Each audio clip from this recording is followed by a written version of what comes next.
నమస్తే. Welcome to our channel. నేను మీ పద్మావతి. ఈరోజు మనతో పాటు ప్రముఖ ఆధ్యాత్మికవేత్త మరియు వాస్తు జ్యోతిష్య పండితులు శేషగిరిరావు గారు ఉన్నారు. మరి ఆయనతో మాట్లాడి మరిన్ని విషయాలు తెలుసుకుందాం. మరి మీరు కూడా చూసేయండి. నమస్కారం గురువుగారు. నమస్తే అమ్మా.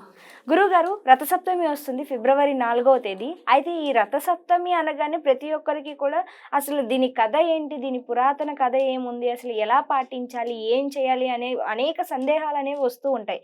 అయితే అసలు వాస్తవానికి రథసప్తమి రోజు ఏం చేయాలి, అన్నిటినీ మించి మనం ప్రతిదానికి ఒక స్విచ్ వర్డ్ అనేది చెప్పుకుంటూ వస్తాం. మరి దీనికి సంబంధించిన ఒక స్విచ్ వర్డ్ కూడా ఏదైనా చెప్పగలుగుతారా? తప్పకుండా. ఎందుకంటే మనము ఈ స్విచ్ వర్డ్స్ అనేవి చాలా సార్లు మనము అసలు ఈ సూర్యుడి నేపథ్యంలో గతంలో కూడా కొన్ని వీడియోల్లో మనం ఇవ్వటం అనేది జరిగింది. ఎందుకని అంటే గనక మీరు ఎవరైనా సరే అంటే ఆస్తికులు అవ్వండి, నాస్తికులు అవ్వండి, ఎవరైనా సరే దేవుడు ఉన్నాడు లేదు అనే దాని మీద మీమాంస ఉండొచ్చు. సూర్యుడు ఉన్నాడు లేదు అనే దాని మీమాంస లేదు. సో ఖచ్చితంగా సూర్యచంద్రులు ఇద్దరు ఉన్నారు అని ఒప్పుకు తీరాల్సిన నిజం. సో సూర్యుడు అంటేనే చైతన్యం కనుక సూర్యుడు ఏమంటాం, మనం మనుషులుగా ఒక పనిలోకి దిగాము అంటే కనుక పగలే ఎక్కువ ఉంటుంది కదా. సో ఇవాళ రోజుల్లో దానికి వ్యత్యాసం అంటే మారిపోయి ఉండొచ్చు. అంటే రాత్రి పని చేసేవాళ్ళు ఉన్నారు, పగలు పని చేసేవాళ్ళు ఉన్నారు, అది ఓకే. కానీ సూర్యుడు అంటే చైతన్యం, చంద్రుడు అంటే విశ్రాంతి. మనిషికి కష్టపడేవాడికి విశ్రాంతి అంతే అవసరం, అలాగే కష్టపడాలి అనుకునేవాడికి చైతన్యం కూడా అంతే అవసరం. అందుకని మనకి సూర్య చంద్రులు ఇద్దరు కూడా ప్రత్యక్షంగా కనపడే దైవాలు. అందుకే వాళ్ళని ఒకళ్ళని తల్లి అంటాం, ఒకళ్ళని తండ్రి అంటాం. తల్లిదండ్రులు ఇద్దరు కూడా కావాలి. అలా ప్రతిదానికి కూడా రెండు ఉంటాయి. సంగీతం అంటే శృతి, తాళం అనేది ఉంటుంది. అలా ప్రతిదానికి రెండు పద్ధతులు ఉంటాయి. అంటే రెండు క్రియలు సంయోగం చెందితేనే ఆ కళ రాణింపు అనేది, లేదా ఆ శాస్త్రం రాణింపు అనేది. అది అందుకే మనకు రెండు చేతులు మోగితేనే తప్పట్లు అనేది. సో అలా రెండు కలవాలి ఎక్కడైనా. అలా మనకి సూర్యచంద్రులు అనేవాళ్ళు ఇద్దరు ప్రత్యక్ష దైవాలు. సో అందుకే ఇదే రోజు మనకి చాలామంది తక్కువ మందికి తెలుసు, కానీ మామూలుగా అయితే ఏమంటాం సూర్యచంద్ర వ్రతం అని కూడా చాలామంది చేస్తారు. ఇటువైపు మనకి తక్కువ, అటు నార్త్ వైపు అటువైపు ఎక్కువ మంది తెలుసు. కానీ తెలుగు రాష్ట్రాల్లో పెద్దగా ఈ సూర్యచంద్ర వ్రతం ఆచరించే వాళ్ళు వేల మీద లెక్కట్టేమో, బాగా ఎక్కువ మందికి తెలియదు. కానీ రథసప్తమి మటుకు అందరికీ తెలుసు చాలామందికి. ముఖ్యంగా ఏంటంటే చాలామందికి ఇష్టమైనది ఏదైనా చెప్పాలి అంటే కనుక, ఈరోజు మనం పాత రోజుల్లో అయితే కనుక ఏదైతే సంక్రాంతి సమయంలో ధనుర్మాసంలో కొట్టిన పిడకలన్నీ ఏవైతే ఉంటాయో, అంటే గొబ్బెమ్మల్ని మనం పిడకలుగా చేసాం, ఆ పిడకల మీద సూర్య భగవానుడికి ఎదురుకుండా మనం ఈ పిడకలను వెలిగించి దాని మీద అన్నపర్వాణం నివేదన చేసేవాళ్ళం. దాన్ని మనం సూర్యుడికి నివేదనగా చేసేవాళ్ళం. నిజంగా అలాగా ఈ గ్యాస్ స్టవ్ల మీద కానీ, కరెంటు కుక్కల మీద కానీ, వాటి మీద కూడా పెట్టకుండా ఇలా నిజంగా గ్రామీణ ప్రాంతాల్లో కానీ ఇలా ఈ పిడకలు ఇలా వీటి మీద ఉడికిచ్చి చేసిన ఈ అన్నపర్వాణానికి ఇలా యాంత్రికంగా చేసిన వాటికి చాలా తేడా ఉంటుంది. బాబా అసలు ఆ రుచి అనేది ఏంటి తేడా అంటారు? అసలు ఆ రుచి కనుక మీరు చూసినట్టయితే కనుక అబ్బా మళ్ళీ మళ్ళీ తినాలనుకుంటే అసలు అది ఆ రథసప్తమి నాడు మనం చేసే పరవాన్నం రుచి అనేది మనం వర్ణించలేం. అమ్మ ప్రేమకి మనం ఎలా కట్టలేమో, ఈ పిడకల మీద సహజసిద్ధంగా వండి ఈ సహజసిద్ధంగా వండి నివేదన చేసిన అన్నపర్వాణం రుచికి అంతే వెల కట్టలేం. అంత విలువైనది, మధురమైనది. సో అది ఆ రుచిని ఆస్వాదించిన వాళ్ళకి తెలుస్తుంది. ఇప్పుడు మనం ఎలాగో ఈ వాస్తు ప్రకారము తూర్పు అభిముఖంగానే ఎక్కువ మంది ఇళ్లలో వంట అనేది ఉంటుంది. కనుక తూర్పుకి అభిముఖంగా మనం వంట చేసే కారణం కూడా అదే.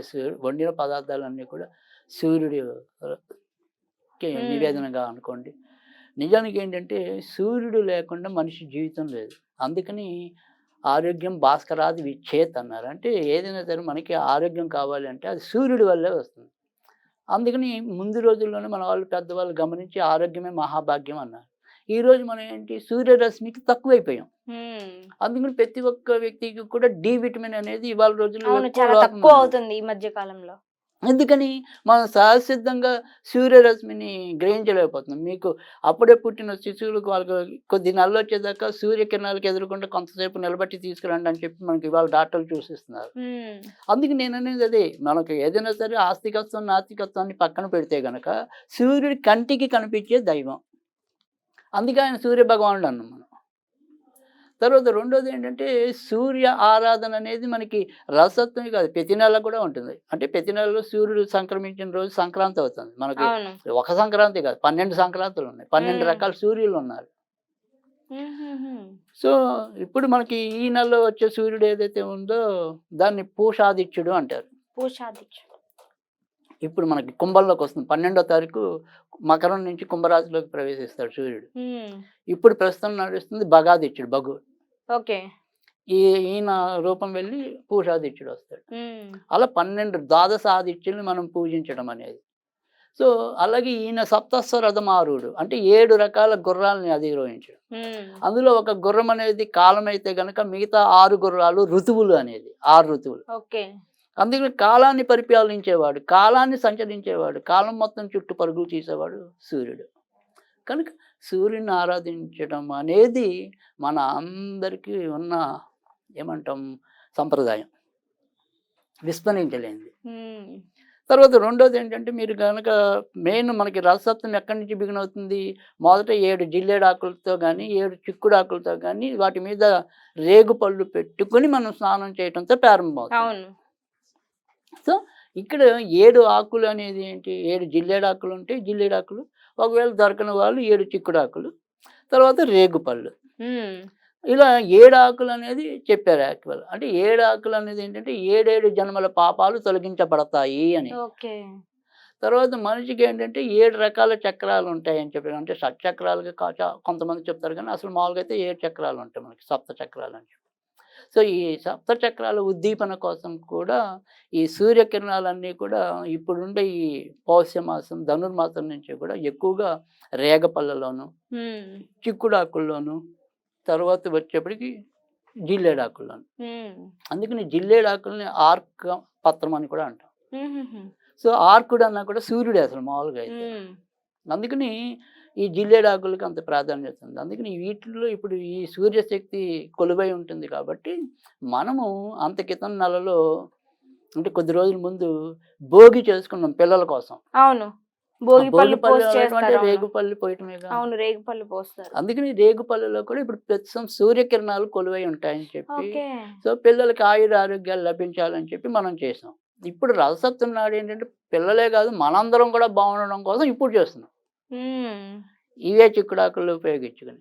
అంతేకాకుండా జిల్లేడాకులు వాటి వల్ల మనకి ఏంటంటే ఈ కిరణాలు మన ఒంటికి సరిగ్గా చేరుకుని మనం ఆరోగ్యవంతులు అవుతామని చెప్పి. కాబట్టి రథసప్తమి అనేది ప్రతి ఒక్కరు ఈ రకంగా చేసుకోవాలి. పొద్దున మనం స్నానం చేయటం అనేది ఆ రకంగా చేసి ఏదైనా సరే ఒక సూర్య గాయత్రిని పఠించడం, ఆదిత్యాయ విద్మహే సహస్రకిరణాయ ధీమహి తన్నో సూర్య ప్రచోదయాత్, ఇలా 10 సార్లు అనుకుని అవకాశం ఉన్న వాళ్ళు నీటిలో కొద్దిగా చందనం పౌడర్ని కలిపి ఈ చందనం నీటిని ఆర్ఘ్యంగా సమర్పించాలి సూర్యుడికి.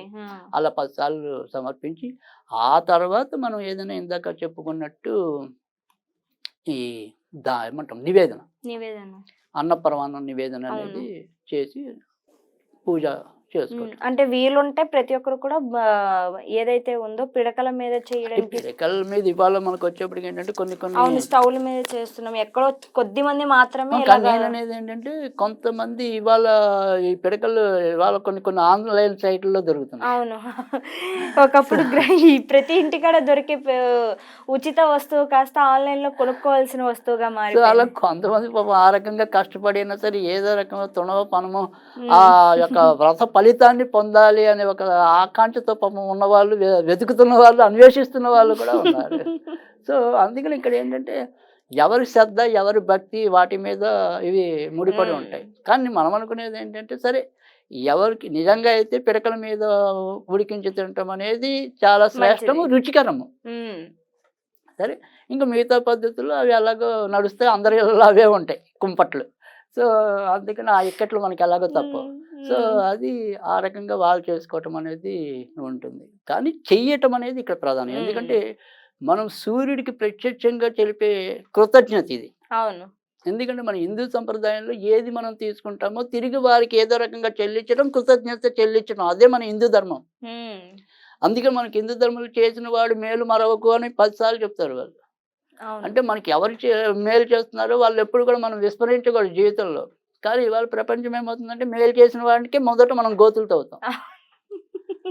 సో ఆ మీరు రకంగా చెప్పేది వాస్తవం. అది మనకి వస్తున్న దౌర్భాగ్యం. ఉమ్. సో కానీ అలాంటి దౌర్భాగ్యాలన్నీ నశించి ఆరోగ్యం అనే సౌభాగ్యం పట్టడం కోసం ఖచ్చితంగా మనం అందరం కూడా మరి రథసప్తమి అనేది చేసుకోవాలి. తర్వాత ఒకవేళ మనం ఏదైనా సరే ఇందాక మనం అవును. సూర్యుడికి గాయత్రి చెప్పాం కదా, ఆదిత్య విద్మహే సహస్రకిరణాయ ధీమహి తన్నో సూర్య ఉమ్. ప్రచోదయాత్ అనేది చెప్పాం. ఈరోజు ఆదిత్య హృదయం అనేది అది కూడా కొద్దిగా ఎండొచ్చాక చదివితే చాలా మంచిది. ఓకే. ఉమ్. ప్రాతः సమయంలో కాకుండా కొద్దిగా సూర్యుడు అప్పుడప్పుడే ఎండలోకి వస్తుంటాడు చూడండి. ఉమ్. అంటే పూర్తిగా నీడకిను పూర్తిగా ఎండకి మధ్యలో ఉండే మధ్యలో భాగం. ఉంటాడు. అవును. ఆ రకంగా అంటే అప్పుడప్పుడే ఎండ పెరుగుతూ ఉంటుందన్నమాట ఆ ఉమ్. ఉష్ణోగ్రత. అలాంటి టైంలో ఆదిత్య హృదయం చదివితే ఇవాళ చాలా మంచి ఫలితాలు వస్తాయట. ఉహుహు. సో అందుకని ఆ ఆదిత్య హృదయం అనేది ఆ టైంలో గనుక ఎంచుకుని చేస్తే చాలా చక్కటి మంచి ఫలితాలు రావటం అనేది ఉంటుంది. ఒకవేళ మంత్రంగా జపించాలి అనుకుంటే గనక ఓం హ్రీం గృణి సూర్యాయ నమః, ఓం హ్రీం గృణి సూర్యాయ నమః అనేది చదవాలి. ఒకవేళ మనం అందరూ అనుకున్నట్టుగా ఏదైనా సరే ఒక స్విచ్ వరడిగా చెప్పుకోవాలి అనుకుంటే కనుక ఉమ్. శుభ ఫలితాలు ఇస్తుంది, ఇవ్వాలని ఉమ్. ఆకాంక్షిస్తున్నాను. నిజంగా గురుగారు చాలా చక్కగా వివరించారు. ఎంతో ఓపిక ప్రతి ఒక్కరి కోసము. నిజంగా ధన్యవాదాలు గురుగారు ఇంత చక్కగా వివరించారు.